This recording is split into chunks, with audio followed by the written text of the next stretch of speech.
this month. There you go. Cut his head off. You'll be 92 end of next month. And he is, what, about 5th generation in this area? Him and Mom both hailed from descendants that came over on the boat from, they were from Tiefengreen, Germany, and distantly related. So that explains a lot about myself. So. All right. On the left, we have Donald Sturkoff, who's a mystery man to me. I don't know Donald to speak of. Just seen him for years. Great farmer. Everyone says he's a real whiz-bang with history, and especially this area. So he denies it. The panel tonight is Jan Cross, I'm Paul Oviatt, and this is Glenda Dreyer. We are missing Dave Kloss today. Dave's in the state of Oregon. Let's get on with this thing. Let's start where we always start. Each one of you, when were you born? You told us recently, Bob. Tell me again when you were born. 11/5/42. 11/5/42. And you were born in this area, Shell Road. Glennon, when were you born? I was born in 1927. 1927. And where were you born? Matson, Missouri. Right in Matson. Very Old good. Rock house. Pardon? In the old rock house. Okay. It was the boom. Oh, which is gone. Which is the old boom. It was a the old boom building, yeah. I don't know if you all remember that. In the Matson, there used to be a stone building, and it was built by one of the Boones. I don't know, Nathan Boone, or which Boone would it have been? They don't know who it was built by. I don't think it was a boom. You don't think it was? I don't think so. No, I was in that National Geographic. It was listed as a Boone home. It's a boom. Could be a boom home, but You don't think they built it? it's no place that the boom built it. It was on the property that the original Judgment Tree was at, where that placard's at on 94, right across from the old town of Matson. Right. That was where he was born and raised. So. And you had that property until, what year was that you sold it, after the flood? Now, Yeah, when did you sell? You sold it to Bob, so when did Bob buy it? 97, wasn't it? 97 and after 95, yeah. So, did we ever get when Donald was born? Nope. Still waiting. September 11, 1941. 41? Oh, okay. And where were you born? My parents live right where I live right now. No kidding. Were you born there Born at St. Francis Hospital, Washington. in Washington? Okay. What about you, Glennon? Were you born at home or I was born in that rock house. in the house itself? There you go. You said it. Now tell And you meant that. tell him the story about the doctor. Who? The doctor, what happened the night you were born? Oh, well, you know, back there when my days, Highway 94 wasn't there yet. Highway 94 was not built yet, and the road went along the bluff, and you had to cross them creeks, and went up bridges, and then Dr. Clay, he was my doctor, and he came down and took care of my mother while I was being born. Anyways, it rained so much that day, the creeks were all high, he couldn't get home. So my mother had a doctor all night. So I had a doctor, Clay, stayed there all night until the creeks went down.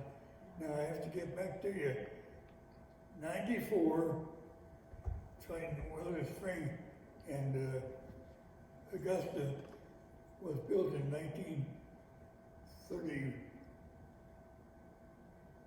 or 2. But it was still gravel, I suppose. It was gravel all the way till 1951. Okay. And let's back up. You mentioned Dr. Clay. I think most of you have heard of the H.S. Clay House. It's a B&B here in Augusta. That was Dr. Clay. That's where he lived. That's true? He didn't live in the big Clay house. That was a Clay house too, but he was not in that house.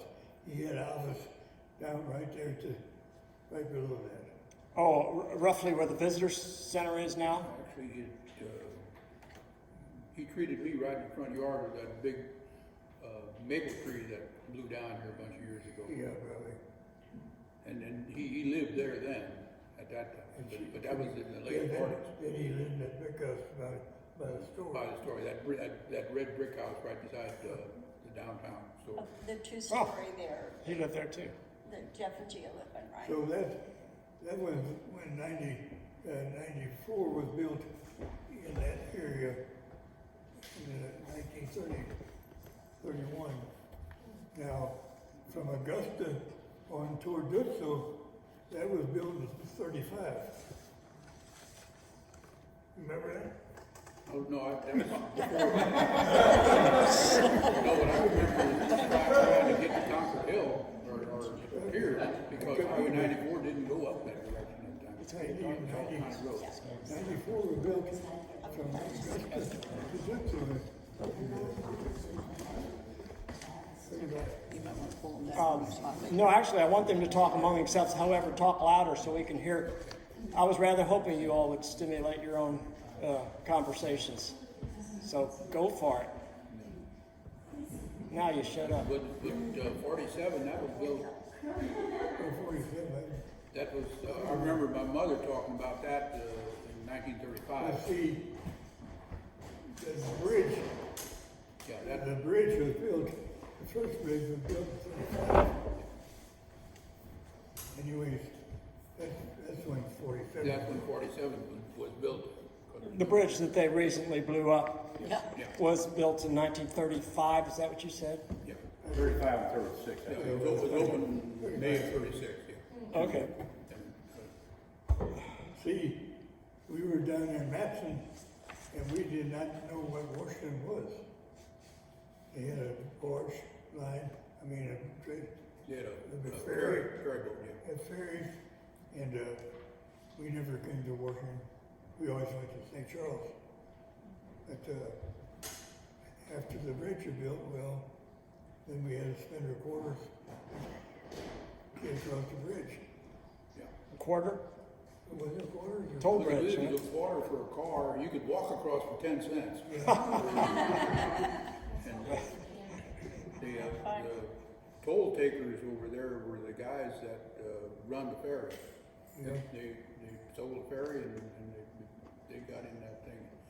I was really impressed because they knew my mom by her first name. And well, see, where mom lived was just right up the road from the old bridge there, and they were from the old ferry crossing. My great grandfather's house was after North Washington caved away. My great grandfather's house was the last house you come to. As a matter of fact, his front yard and about 100 yards away, that was the riverbank there, where the ferry landed all the time. So he'd have people stopping there at his place at night that missed the last ferry. And some of the guys weren't in that good a shape that they didn't want to come in the house, so they would sleep in the barn.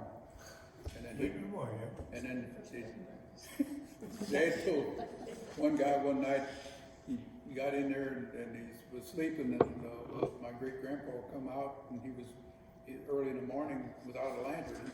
He went upstairs and going to throw some hay down to the mules. He said, "You talk about somebody waking up in a hurry." He said, "Because this guy was hunting around the hay with a pitchfork." He said, "He was." Hey, Donald, how is it that you know how much it was to walk across, how much to ride across? That was built before you were born. Is this all just handed down I stuff? went across it a lot of times, or not a lot of times, but enough to know how much it cost. I remember going across. Yeah, it was. They didn't quit taking tolls on that thing until 1951. Oh, okay. And so, yeah, Thanks for clarifying. Yeah. the traffic. See, like that ferry, that thing held 7 cars, and it took make one round trip an hour basically. So in other words, if you had a real big day, 160 cars. And in the summertime, 160 cars could make it across the river both ways, but only 80 one direction, 80 the other direction. Right. much was it to cross the ferry 25 cents for a car. per car? A lot of people, what they did was park there at my great-grandfather's place, by that time it was my great-uncle's place, but they parked there in the yard and they'd walk over and carry what they were shopping for back, and they just walk where they wanted to go to Washington.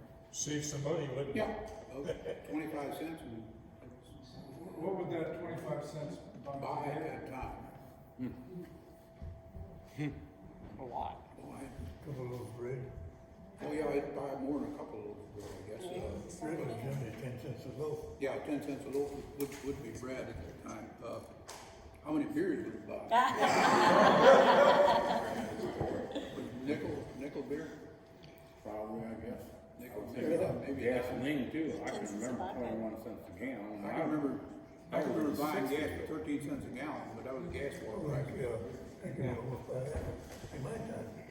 Yeah, well, yeah, when you get back to World War II and I have to tell you about the beer story.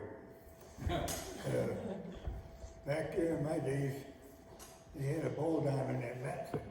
Remember when at Matson, I never did know that. yeah, Matson had a ball team, Defiance, Augusta, they all had ball teams.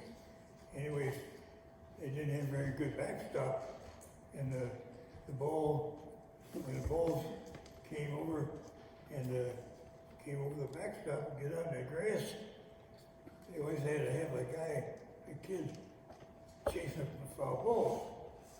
Well, I thought, I see the kids making money chasing foul balls. So, it got the beginning of the ball game. I said, Mr. Cleanmiller, you got a guy to chase foul balls yet? No, we're looking for somebody. I said, I'll do it. And see, back then they did pay you a quarter. So I chased foul balls that day for a quarter. And how old were you? Oh, about 11 or 12.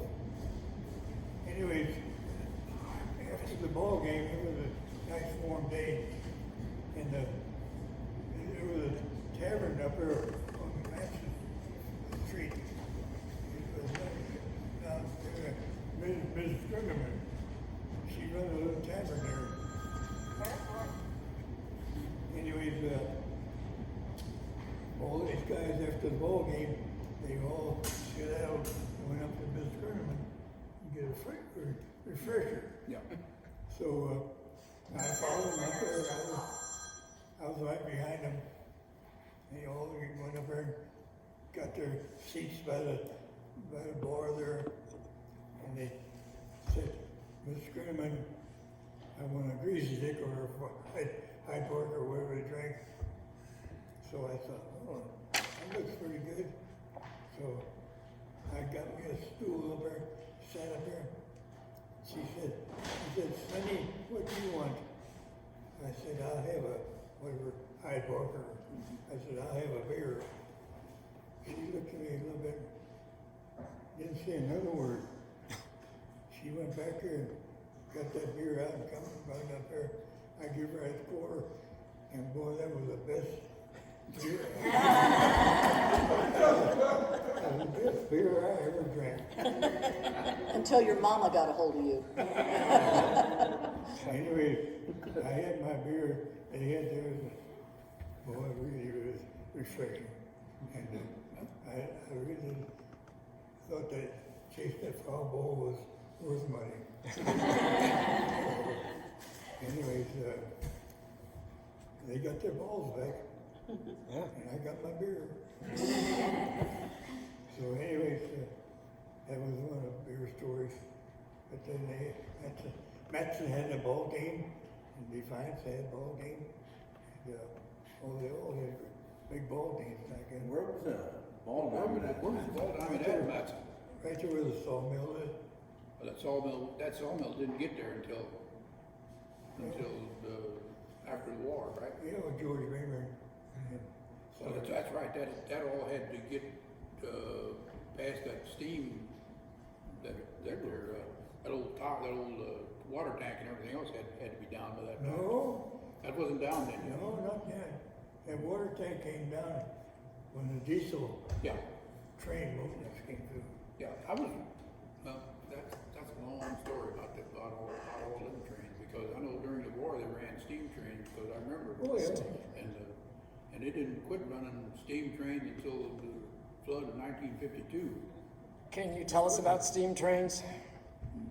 Except I stood there beside the track and watched them, that's all I can tell you. I remember What were they burning to they create steam? burned coal. Coal. And see, they had a water tank, or a water refill station in Matson. Okay. And they had there's a lake up in the Yeah, valley. go think, did you know where that lake was? Yeah, that's a Koenig's.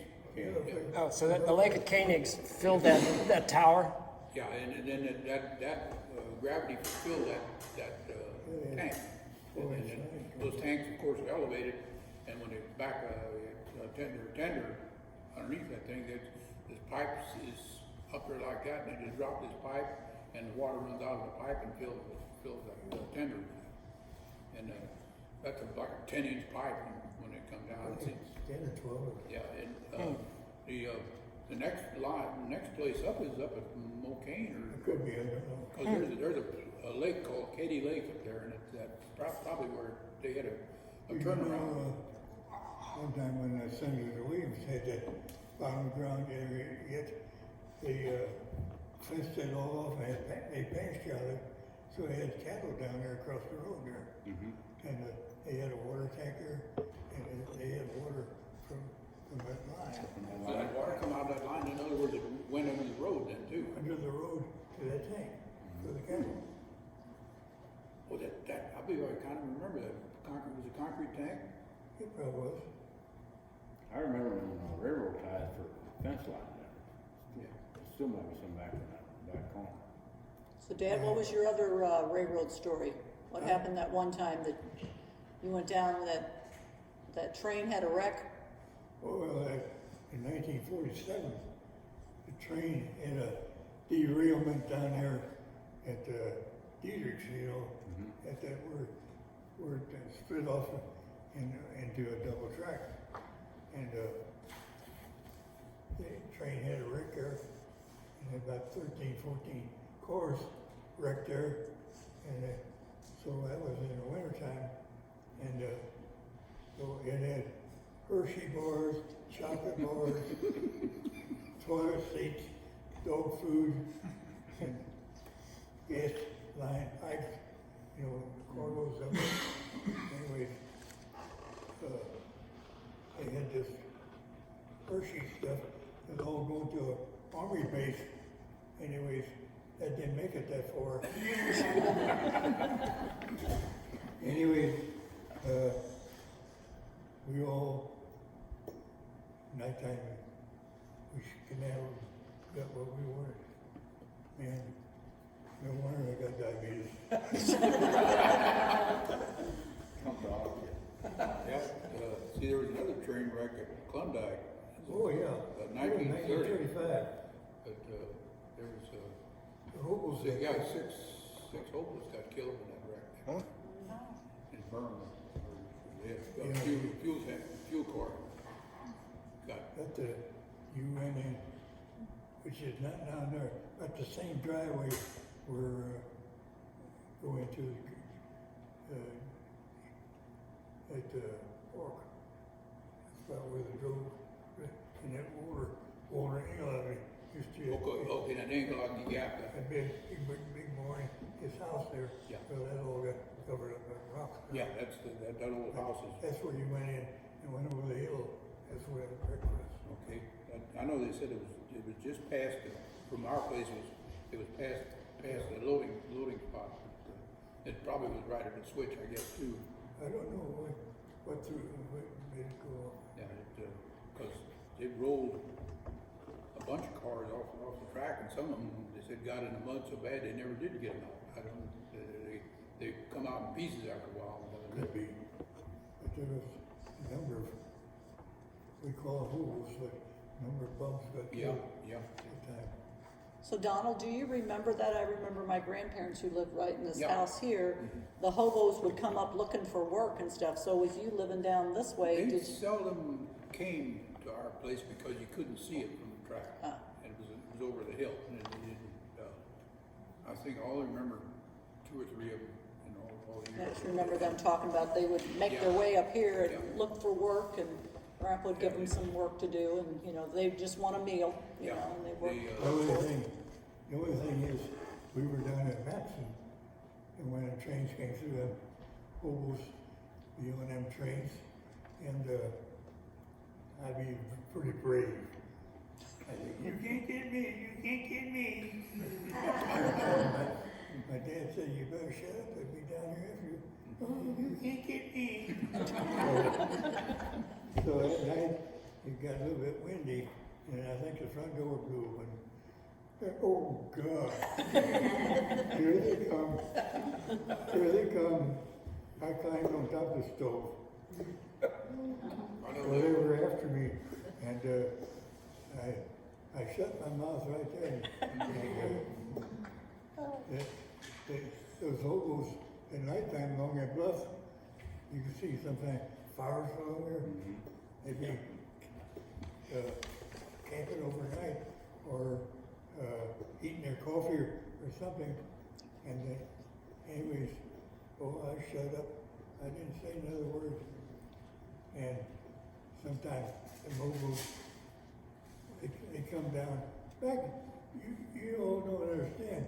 Back there in those days, there was nothing like welfare. No, it was, People left their homes out west or where it was, and they had because there was no welfare. Anyways, they come down and just get a cup of coffee or a sandwich or something like that. And I know one day my dad was shredding corn, and I said, well, he could use some help. And stuck my big mouth out, he could use my help. So we hired one guy that day, put a side dish or fodder, Anyways, we get him in for dinner. Mom didn't know how much sausage to fix. The guy never ate sausage before. And he was hungry. Anyways, we fed him, and it was very good. And he appreciated being fed, a good meal once. Anyways, I don't know if my folks honored me asking him in, but I thought he was well worth it. But at least we fed him. But those bumps, sometimes the trains come through there, and it would be nothing to see 25, 30 bumps. on the train, sitting on the train. I remember seeing a few of them, but I've never that many. Yeah, it'd be hard. Up at Dutso, there was a cave there that they'd stay, and Where's that? Stay there all summer. Where's that cave? It's of course along the railroad track, and if you go to Warco Road and look straight back toward the bluff there, they'd be there. Oh. And Well, you know about the Bum's Cave, they call it. well, yeah, that's where you know about the cave just around the corner of Klondike. At Berg's Crossing there, yeah. Down by Berg's Crossing there was the cave, they call it the barn, didn't they? The cave barn or something like Kind of that. hangs over at the trail. It's still there, although it's not as large. You told me that actually they blew it up, part of it up, because they were afraid it would fall on a train someday. But it's basically still there, and it's quite a shelter They still. took the top of that cave off and blasted that off because it was getting dangerous for the railroads down below. The rocks were all on the tracks. So they blasted some of the edge off. And I understand they called it the rock barn because some of the farmers would actually park tractors in there. Yeah, that was before my time. They used to work the thrashing rigs into the cave. Yeah, well, see, at that time, or when you go back to before the turn of the century, or before the river caved it all away, that was all bottom ground out there. Oh, yeah. About 6 o'clock. Bob is our fire chief, hence he gets interruptions, and we interviewed, oh, that's Donald's on Donald there, this too. time, yeah. We may lose them both, who Yeah, knows? No, this is tone test. Okay. But they No, got- that's about where, That's it? where the boat club is down at, Yeah, I'll look, at, we're gonna do this. Berks. Yeah, Okay. No, that's Mama. 300-400 acre acre, farm. that was All acre. up to the stack there. Yeah. Well, Dietrich had ground out there, Berg's had ground out Oh, there. Berks had a lot of ground up Yeah. Can I stop you also there? They keep mentioning Bergs, for instance. Anybody live in Augusta Shores? You do. You've heard of Bergs Crossing, Bergs this, Bergs House. Well, it was Arthur Berg. He was, He lived in that house up on Quite the an hill where interesting the, your chap. clubhouse or whatever it's at. But By that the pool. There used to be a schoolhouse down in the I lived in bottom. the schoolhouse. I owned that. In the bottom. Yeah. And they moved it from the bottom up there where Arthur Berg lived. Well, that's not exactly true, I don't think. They moved it to where I lived at the Salem Schoolhouse. Arthur told me that that schoolhouse was out in the river, well, where the river is now. It was out there on the bottom. Of course, the river moved. But that building used to be in the bottom. Yeah. Well, that's what he told me, but slightly different.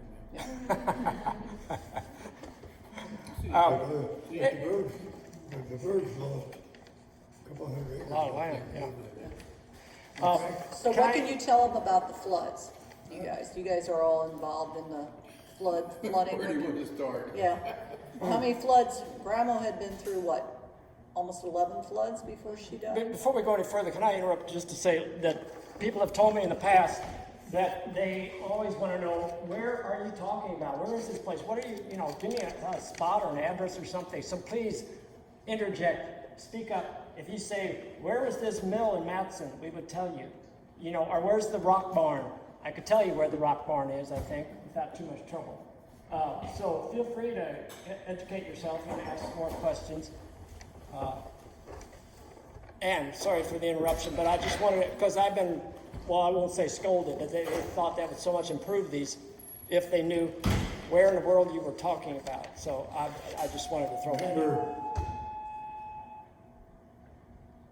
straight down from Matson didn't have a post office or mail route. And they got their mail from across the river. And they had a trail from Matson down to the river, and they went by boat across the river to wherever it was, the station over where the post office was over across the river. Would that roughly be St. Albans or? Labadee? Labadee, Must be maybe. past Labadee. Anyways, and also right down there, if you went straight out from the rock house up the bottom in your field, that's where the big old elm tree was. And that elm tree was a judgment tree. You get sure of that too. And that tree was about from here to you off the line. It was on the Williams side. Right next to the line. Anyways, that tree was huge. It was one of the biggest trees around. Well, here, if I can interject, I found a couple things today when I was reading over at your house. It says, the original judgment tree divides Spanish rule was on Daniel's Spanish land grant in the river bottoms opposite President Matson, Missouri. Mrs. Hilda Stelzer, who is his mother, who saw the tree when still standing from 1927 to 1957, stands in the site in 1988. So they've got a picture of her standing there. And then they said the second tree, if there was one, was located at Nathan's after the Spanish, I can't read what that word, Spanish rule when Daniel was the American judge, and they got a picture of that as well. So it was standing down there until 57, according to this, down there on Grandma's place. Yeah, that tree is gone now, but Right. it was a huge tree. anyways, that tree is gone, and that was, they said it could have been the judgment tree where they hung a lot of slaves. Yeah, And you see, they call it the Daniel Boone judgment tree out there at the Daniel Boone farm. So, who knows? yeah. Anyways, that tree's not there no more. And anyways, Bob came here to that tree. It wasn't much there no more. I don't When he remember. was retired. See, See, Westman's, they had a piece of that tree after they cut it down, I think. And they had, the initials had been carved in it. Of course, they had no bark. But Willie Westman said they had it in the back of the shed up there, work shed, for a bunch of years, and the thing finally just rotted away. Can we clarify that too? Willie Wistman owned where Sugar Creek Winery is now. Where Sugar Creek Yeah. Winery is. Okay. And his mother was a sister to my dad's mother. And they Okay. originally originated from Indiana, but then they moved down to Edna, Texas, and that's where his dad and Walter Wistman were down there working for your dad's uncle or someone down there, and they met down there. my dad's brother. Okay, so they were working down there, and then they met these two sisters. So these two Matson boys brought the Texas gals back to Matson with them. So What, I always knew it was a Texas connection. I couldn't- yeah, we actually got quite a few See, relatives. way in it Texas. started out was Fred Stelter. He was up there on the road that goes in and out of Augusta. And that's where he was born. And he was a minister, got to be a minister. And he went That was to your uncle, right? Uncle Fred. Okay, And he so went people to know. Texas, Galatians, Texas, and he was a minister down there. And then he got to be a minister down there where my mother and Willie's mother were, you know, that's where they were from. In that congregation. So, then Fred Stelter, he married Walter Wisman's sister. And then lived down there where the winery is. Okay, that, the old guys used to live down here where Leland Knopper lived. Yeah. okay. Well, later on. Yeah, it was later That's on. where that's where Edgar Yeah, Edgar lived. Edgar lived there. Anyways, Fred Stelter ministered down there, and he married Willie Wisman's sister, who was born and raised where. Not Sugar Willie Creek Wisman's Winery. sister. His mother, yeah. Walter Wisman's sister, not Willie's sister. Yeah. Willie- So anyway, probably getting a little too deep here. Yeah, I'm going to change the topic slightly because we may be getting into areas where people would have no idea what you're talking about. But let's talk about the fire department because you're a member, you're the fire chief, and I'm sure you probably have some observations about the fire department. Recently we interviewed Bob, and he told us that it was founded in 1904 to the best of his knowledge. So, shall we talk on that topic? And let's start with Donald. Would you say something about the fire department? Well, the fire department really, before there was a fire department, the town owned some ladders and some hooks.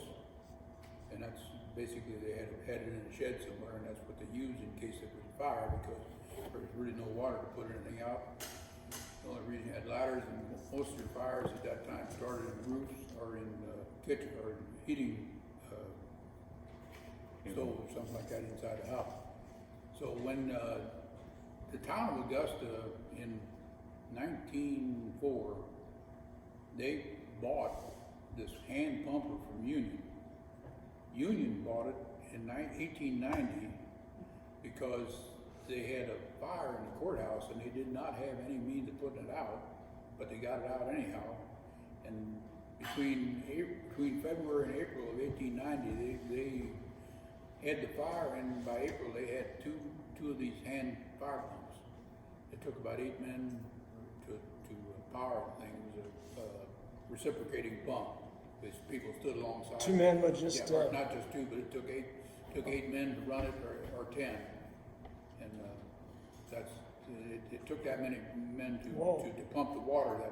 That sounded like a lot of water, but it really, in today's, it's not, because when you figure out how much a person can actually do, it's about 1/10 of a horsepower.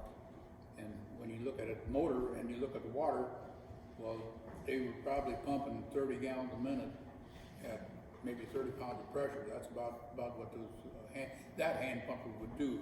When you go to Herman, they had a pumper that took 24 people to run. And of course, that's different.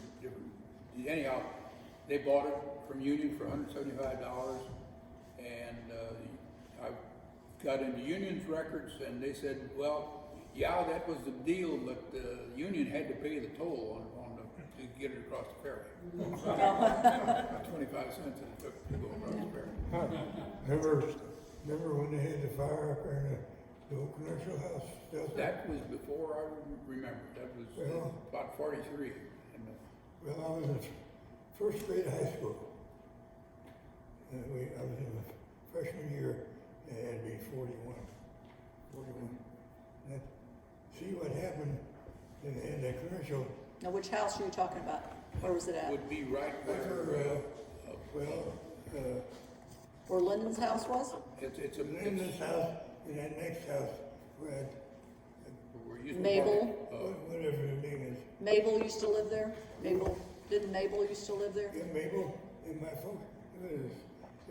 It's on Jackson. Do you know where my brother had lived there? That brick house, that newer house on Jackson. It's not, And you go, it's in the and you go to mid-80s, and then the house next to that it. way, Oh, your brother's right house, yeah. out. Yeah, okay, and then the house next to it, where, Alcorn's owned it. yeah.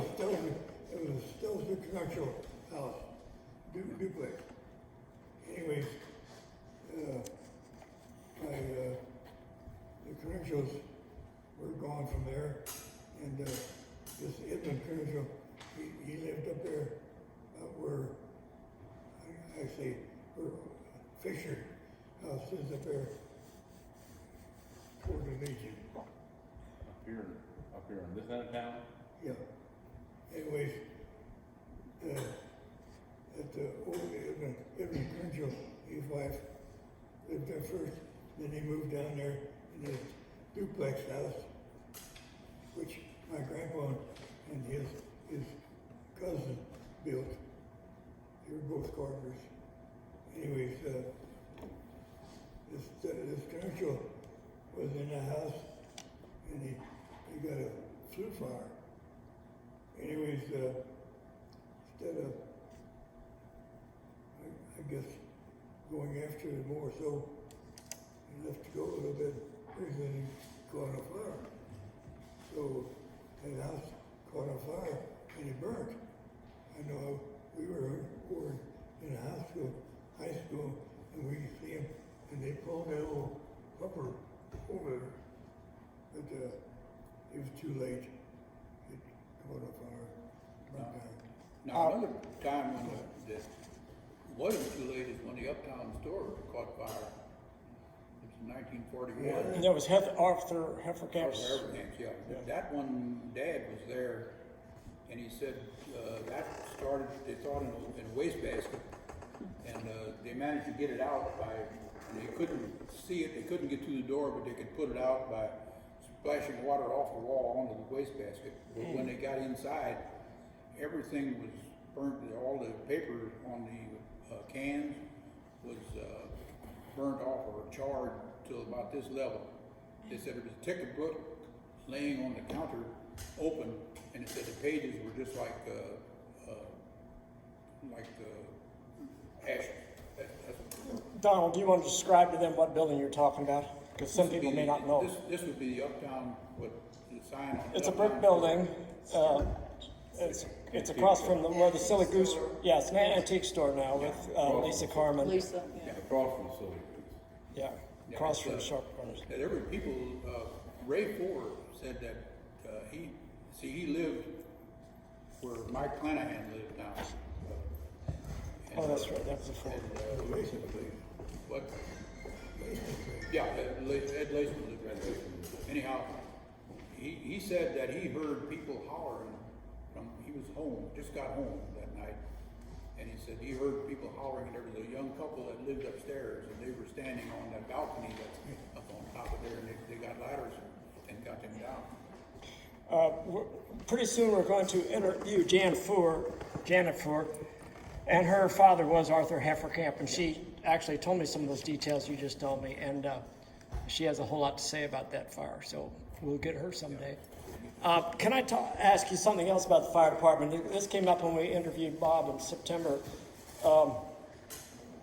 Where was the original fire department? Where did you house the original?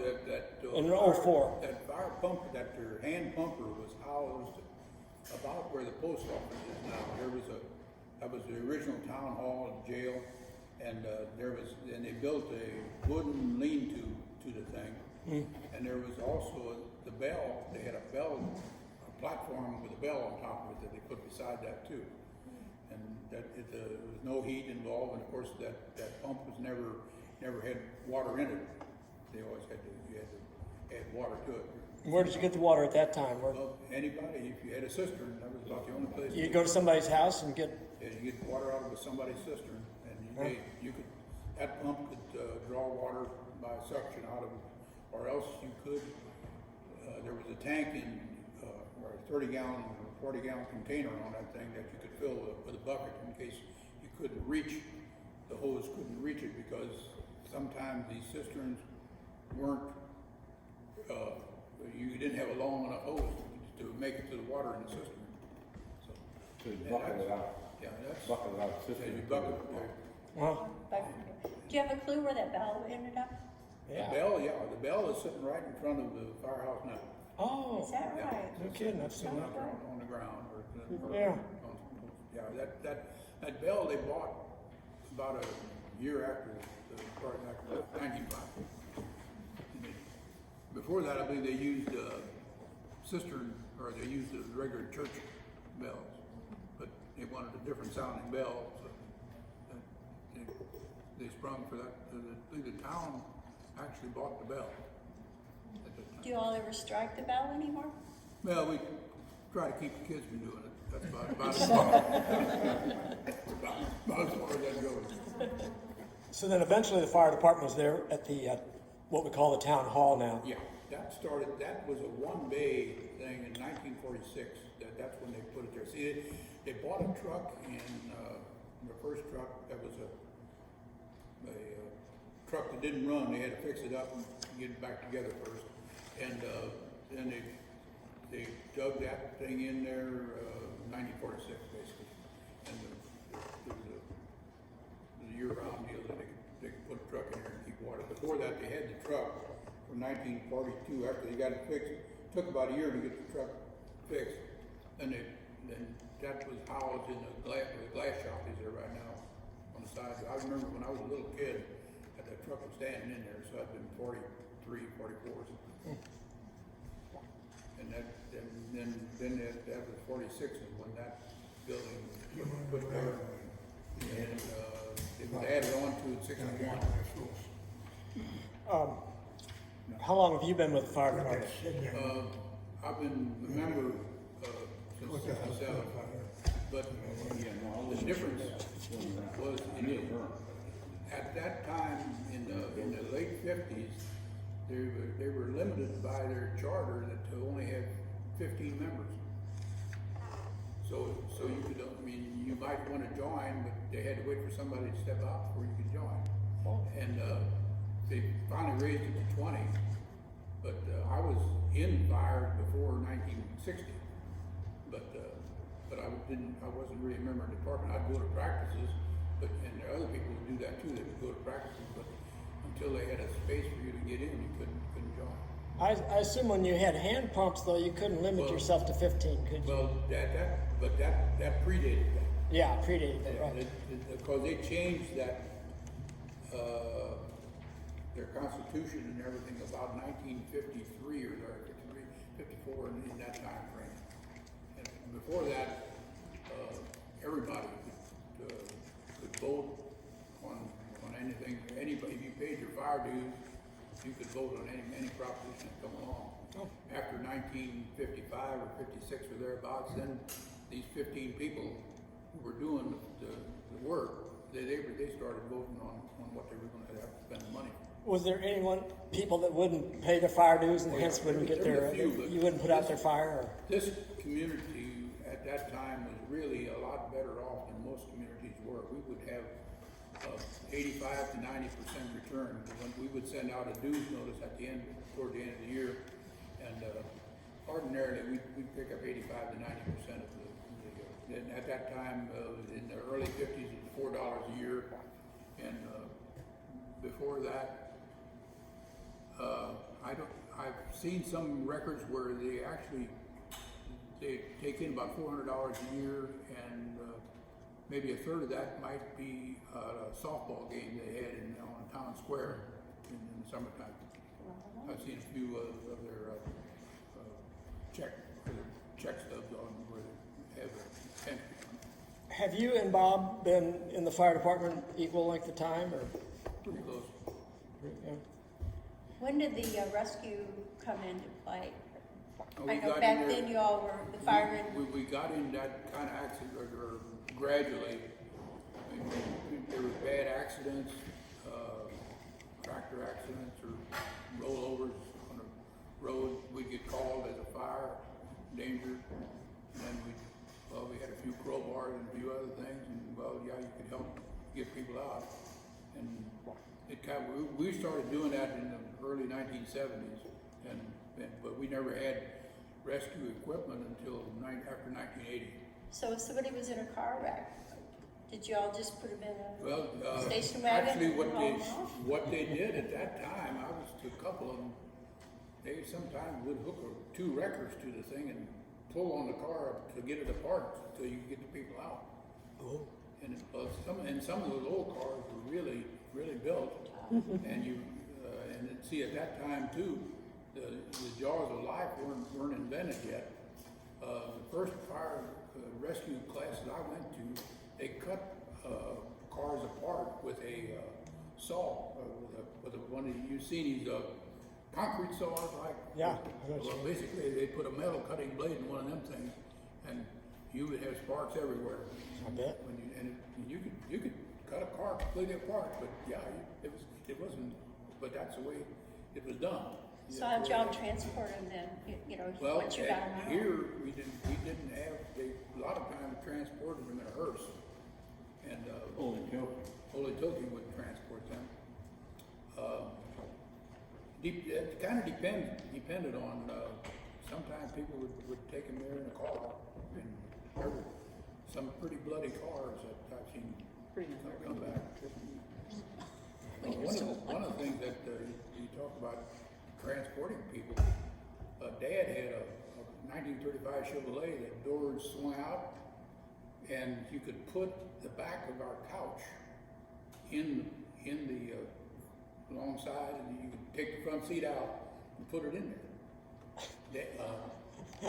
And what happened is you could control how high the person's head and feet were by the stands and a couple of 2x8s, how high. So when women were in labor and were having childbirth emergencies, doctor would call Dad, and he'd take the front seat out of the car, take the back seat out, and then put that couch back in there. And a lot of times, if the river was out, they would have to go to St. Charles. And then haul it back into your living room after Yeah. you're done? Clean it up, but it got even pretty hairy sometimes because Dad had, this was during the war, he couldn't get tires. And we had a rubber tired wagon, which was good, except that the tires were bad on it and they started going out. But our car tires fit our wagon. So on Sundays, we would take the tires off the wagon and put them on the car. And I remember Dr. Clay coming in the house one night saying, "Get up, you gotta get going." Dad said, "I gotta change the tire first." And so he had to change the tire by lantern light without an air compressor before they could do it. So. Once again, I'm going to mention that anyone is free to ask questions because some of you may, if you're new to this area, you may have questions that are burning in your mind, and these guys, I think, can answer most of them. So if anything pops in your mind, speak up. I Okay. remember when I was a youngster, you mentioned the jail was there. When was that torn down? Actually, it was torn down when they built the post office, and that was 62. I guess in the early 60s. Actually, probably part of the floor in that post office is left from the jail, part of the concrete. And A railroad question, wasn't it true that Defiance and Matson were kind of having a competition for where the railroad would stop, and it's part of why Defiance is called Defiance? You could know anything about that, Glenn? What was it? Was there ever competition between Matson and Defiance, or to have that basically that water tower, water? I don't know about the water tower, but I know there was a dispute between the two towns for a while. That's when they called defense. Defense. Hey, I'm gonna throw something in there quickly. Sam Stang recently sent me a map that he found up in New England, but it's a map of Missouri, and instead of saying Defiance, it says Missouriton. Have any of you ever heard of Missouriton as the name of Defiance? It was a very old map. I don't know I how was old. gonna say that's Might be the town got to in predate. the bottom. There was a town in the bottom. Yeah, that could have been. And I had seen a map one time, they called it Dirt Mound. The Dirt Mound was, I'm like, Dirt Mound, I've never heard of that either, but it was right in this area. If you ever been over to Washington, they got a river map left from the 1870s, and they've got different landings spaced out on the river that we never did hear of as kids. And so there's things out there, like there's a steamboat supposed to be sunk up there off of Cookham Lane, or straight back from there. Where's Cookham Lane? This will be off the bottom road. Oh, where the Cookhams lived on yeah, the bottom road? yeah. That'd be west of Augusta, Yeah, basically, and, on the bottom road. There was a boat that was tied up there during the winter, and it got ice around it and some. My father-in-law remembered down there what they call Schindler's Creek, down below where Glennon, what were you there? That creek. They were,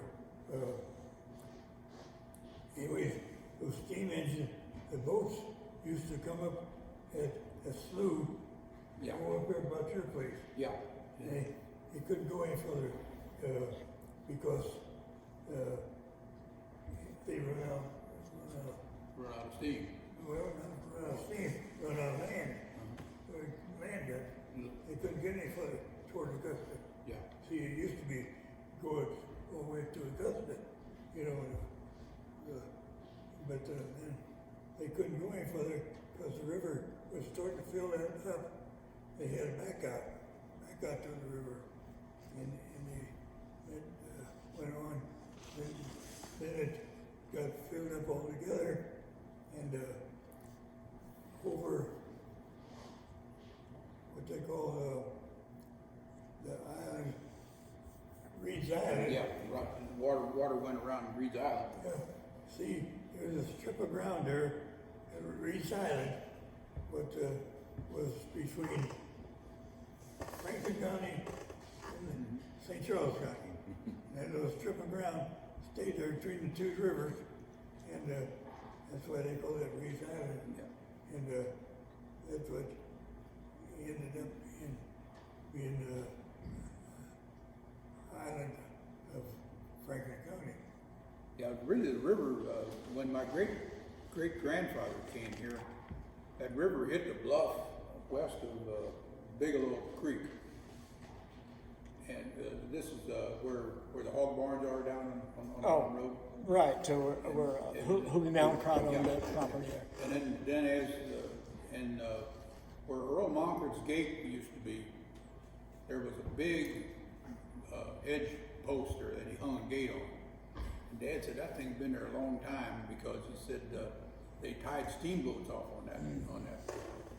Let's talk about Earl Mallinckrodt, if you don't mind, for a little while. He just died. Yes. And he also was a member of the fire department. Was he a chief too at one point? We don't have to focus on the fire department necessarily, but just tell us anything you wish to tell us about Earl Mallinckrodt and your relationship with him. No, I'll be. Please don't. I'm not going to say everything. Okay, never mind. When was he the fire chief?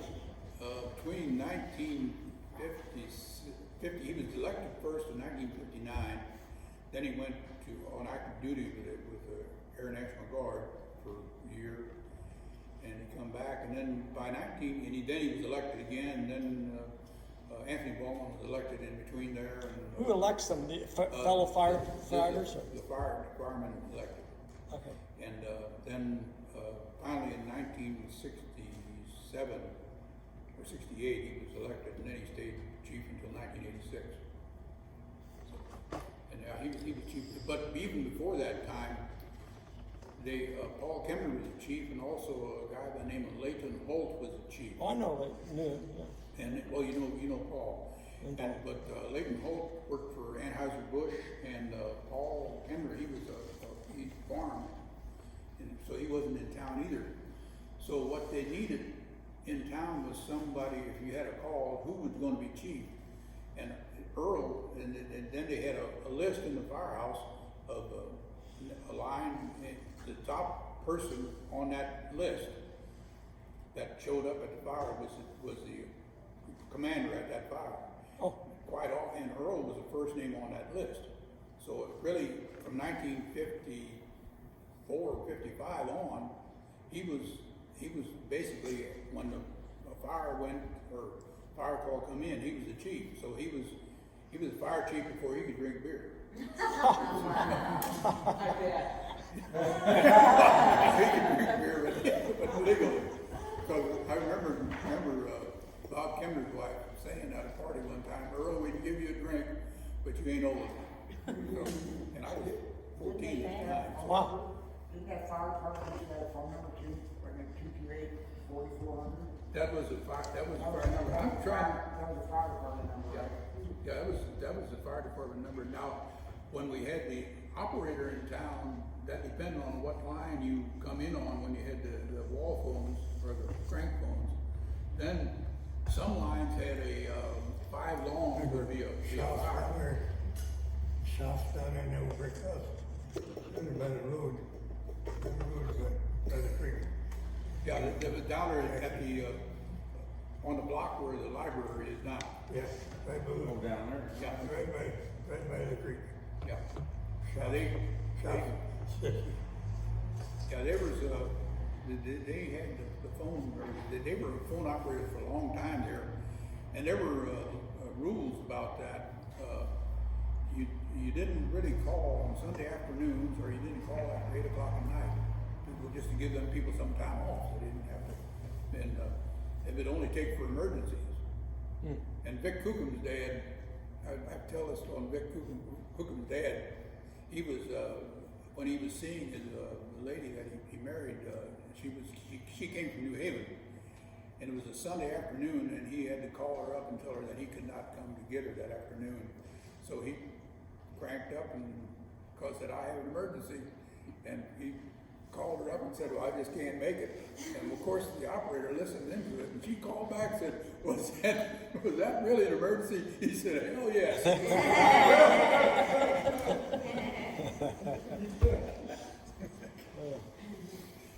But yeah. You have to name all the houses from Dutzo down to Hamburg that were in the bottom. There were so many, yes. You know, There were many. there were many. From Oh, well, Dutzo these folks don't know about Hamburg. up there, We could, yeah. there was a bunch of them up there in Dutzo by 47 by your uncles. Yeah, where that woods is up there in the bottom there right And now. a bunch of them there. Anyways, then it came to the Frankenbergs and the Kesslers had a home Carl Jacobs, they all got forced away. Anyway, then you come down to the lower end, and you have Struckers, Coolins, and Struckers, and the Malkers,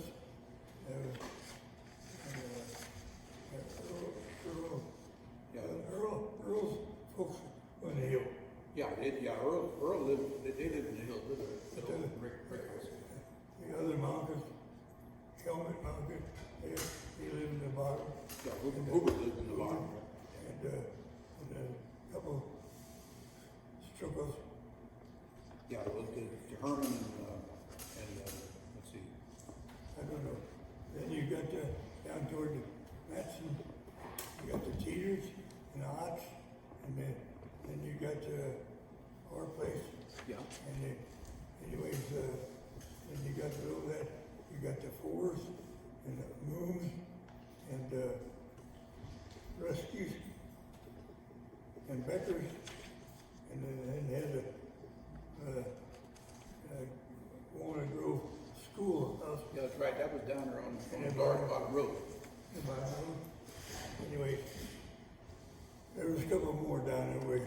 I just don't know the name right now. But there were a bunch of, none of them are anymore. Yeah, that's right. Yeah, when you look at Dipple Bottom and then even down to Augusta Bottom, Yeah. you just don't, I mean, They got one Augusta Bottom. there was a bunch of them. Covered like hooping place, that's the one down there. Yeah, that's the only one left, but there was probably up that ridge, up the bottom there was houses every 40 acres up through there, every 40, 50 acres up through there. Of course, it wasn't as big back there then because the river, because the slough was back there then, and it wasn't filled in.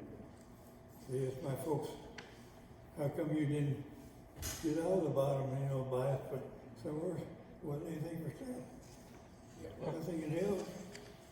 Yeah, well, my great grandmother said, she said, I starved in the hills and I flooded out in the bottom. She said, I'd rather flood out in the bottom.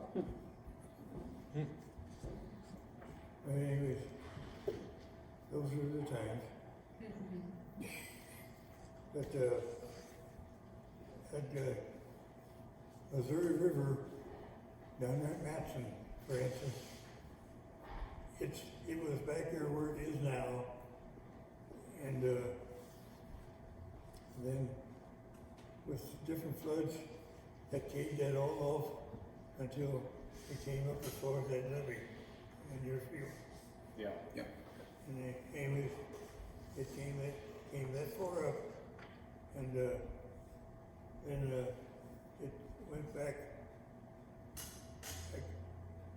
there where the river is now, and then until the big flood in 91, 91 and 92, when it about took a big chunk of willies out there. Yeah. And dumped them up on your land there, and ruined your place, really, the bottom ground. But see, that used to all be river, but that all caved off. Now it's pretty well filled up back there in that woods. Yeah. On yours. While you're talking about that flood, we talked about it the other night. Let's talk about the Mississippian culture. Body. Yeah. Did you find that? Yeah. I couldn't remember who found it. Let me interject something here. In 1993, that flood uncovered a Indian village, shall we say, around Matson. And this would have been the really ancient culture. This was Cahokia Mounds type stuff, the Mississippian culture, the woodland Indians. 2,000 years ago is what they predicted it was. And up to that time, it was unknown that that culture even extended this far. But anyway, Glennon owned the land where this happened. Bob was farming at the time, and so take it from Bob and Glennon. It was before that. No. It was after 93, yeah. I'm sure that's when I found it. And then they had that next flood, that's when the Rock Mountains came in there. Yeah. Yeah, Grandma had passed away already, so it was after 93. Who was disking down there when they found this lady's Well, he had skeleton. found it after, Dad found it You after probably the walk flood. around out there, Yeah. it was all scarred up from the water just running over it, it was all little humps here, little humps there, it was all, And then that furrow, yeah. that furrow, the cloud furrow. And then, anyways, I didn't go into it. Pretty road, anymore. you rode. Well, I guess it was. Well, no, I mean, the ground itself, it just exposed its body. It was in that, the plow, you just had to be exposed. Yeah. And that next flood, that's when, right next to it, was them rock mounds. And then, just like they were, had,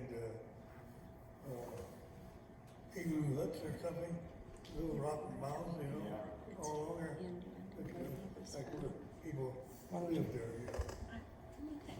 I guess they took a body, you were there, and they took that body up to Herman or somewhere. I don't really want with that. They had a big, burial Yeah, for that day. I okay, don't know. okay. I think they want you guys to talk about the day that they exhumed that woman that they found down there. That's what I'm trying to think about. That's what I'm Okay. trying to think. So that was. Where did they go with it after they got it up? Well, from what I understood, they took it back to UMSL. That was when Van Reedhead and, what's the other guy's name now? Joseph Harrell. Yeah, Joe Harrell. And then they had a whole crew that came in from UMSL. And they did an archaeological dig. And there was a Native American ceremony too, Yeah. to make it all proper. What was that lady's name? Oh shoot, I can't think of it now. But we had ran into her, remember down in Oklahoma when we were down at that family reunion, and they had this big tribal festival that weekend, and we met this lady down there, and here, what was it, 5-6 years later, she's the one they sent to help to exhume this woman, because they had to have, we had the Catholic priest there with his incense, because they had to bless, well, they had to bless you guys, and I don't know, you know, the whole Indian ritual. And then they had Evelyn, that was her name, Evelyn. And they brought her in, she was, I think, was she Cherokee? She was the leader of Cherokee Nation. So anyway, she came over from Illinois, and so I'm down there videoing, and I found that tape, by the way, if you got a VHS. Oh, I'd love to see It's on VHS, but, I think I do. well, I've still got one tucked away. But anyway, so they exhumed her, and I'm videoing this thinking, you know, I took a half day of work thinking, oh, you know, they'll get her dug up by then. Well, no, they are like, got these little bitty brushes, and they're laying on their stomachs, and this is how they're getting her out of the ground. I'm like, oh, wow, okay, this is gonna be like 3 days. But I think they had it done in the day, didn't they? Because I came back through, and I think they had got her, and then they labeled each of the bones. Part of her one side, though, I think had gotten caught by the plow. Something did, yeah. And there's like a little chunk out of her skull, but they were able to figure out she was, I think, in her late 30s. They could tell exactly what her diet was from just, I mean, What year was that? 2,000 years ago is when she had been buried. Mississippian. Mississippian Indian era. And they knew that from some of the pottery. There weren't any full-size pottery there, but we found some big spades down there. You found a peace pipe back when you were younger down on the farm. Yeah. And then we found there was a lot of teeth. There was that dog, they had dug up that, and then they thought there was probably at least maybe 3 or 4 other grave sites there, but they didn't get around to digging them out, and then the flood came back through there and washed whatever was left away. But there was trash pits down there. We found a lot of like bird points. There was that ceremonial axe with the carvings and stuff in it. I think Jim ended up You with got that. that big, I got the one spade that Oh, you had. spade. Yeah, it's big, you know, that they used to work the ground and stuff with. But What amazed me most about that is the river always went from bluff to bluff, and it's kind of worked itself down over the years, but that's never hit that ground in 2,000 years. It Yeah. stayed there. Why was it spared all those That years? part there. and the reason they said that it didn't totally decompose, it's a sandy loam down there. So with it being so sandy, that water evaporates very quickly. Had it been dirt up here, she would have do you been think it, long gone. the But slough always had water? yes, I can see if I can find where I sent you all that stuff because I didn't think about bringing that along. There's Well, the river never got it. Yeah, It's the right. river down, it's over the field there. Over the hill there. Straight across from Madison. You know where there's that barn down in the bottom, is it straight across from Madison? Where the If you- judgment tree is, just a Yeah, little further. yeah, so if you go where that big barn's at, there's a big silver, like a metal barn. If you go out there, maybe about another, I don't know, 500-600 feet, a little bit to the east, that's where she was buried at. It was in that field. Burial wise? No, they dug her up and they took her down to Umsel, and then they had, I think, 6 months or something like that to put her back in the ground. I think she's buried up at New Haven is what I'd heard. But, it used to be that they could keep them out, indefinitely, but then they had a big, kind of an uproar amongst the Indians that now that, they had to be reburied, for,